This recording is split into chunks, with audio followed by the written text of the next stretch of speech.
आप सभी का स्टोरीज विद अनुपम में स्वागत है।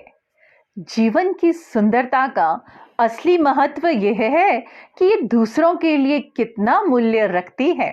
दूसरों को मदद करने में बिताया गया जीवन एकांत में बिताए गए जीवन से काफी अधिक मूल्यवान होता है।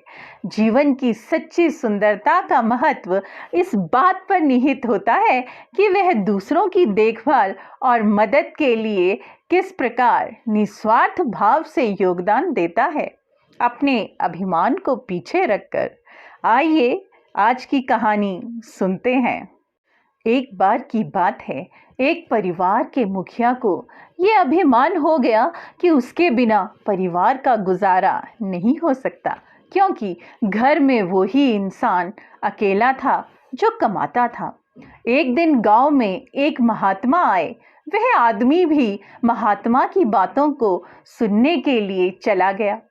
वह महात्मा सभी को बता रहे थे कि इस दुनिया में किसी के बिना किसी का काम नहीं रुकता, लेकिन फिर भी कुछ लोग अभिमान करते हैं कि उनके बिना परिवार और समाज रुक जाएगा। भगवान सभी को उनके भाग्य के अनुसार देता है। महात्मा की बात खत्म होने के बाद सभी लोग वहां से चले गए। वह आदमी महात्मा के पास जाकर बोला, मैं अपने घर में अकेला कमाने वाला हूँ। मैं जो कमा कर लाता हूँ उसी से मेरे परिवार का गुजारा होता है। अगर मैं ही नहीं रहूँगा तो मेरा घर कैसे चलेगा? महात्मा ने कहा, तुम गलत सोचते हो। इस दुनिया में मौजूद हर इंसान को उसके भाग्य के अनुसार ही मिलता है। ये सुनकर वह आदमी बोला, मैं इस बात को नहीं मानता। उस महात्मा ने कहा, तुम ऐसा करो, बिना किसी को बताए कुछ दिनों के लिए गायब हो जाओ और फिर तुम अपने आप ही देख लेना कि तुम्हारे बिना कोई काम रुकता है या नहीं। उस आदमी ने ऐसा ही किया और वह कुछ दिनों के लिए शहर से चला गया। उसके जाने के बाद उस महात्मा ने गांव में बात फैला दी कि उस आदमी को शेर ने अपना शिकार बना लिया। जब पूरे गांव में ये बात फैल गई तो उस परिवार की मदद के लिए गांव के लोग आगे आए। उस आदमी का एक बेटा था जिसे एक सेठ ने अपने यहाँ नौकरी पर रख लिया।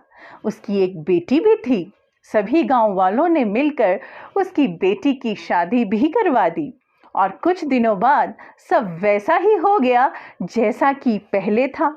एक रात को चुपके से वह व्यक्ति अपने घर पहुंचा। उसने देखा सभी लोग बहुत ही खुश थे और सुखी जीवन जी रहे थे। उस व्यक्ति ने अपने परिवार से माफी मांगी और कहा कि मैं गलत था, आज मेरा घमंड चूर चूर हो गया। तो कहानी यही दर्शाती है कि वास्तव में किसी के बिना किसी का काम नहीं रुकता है। जिंदगी निरंतर चलने का नाम है। मैं फिर आपसे मिलूंगी नए विषय के साथ। आपकी अनुपम।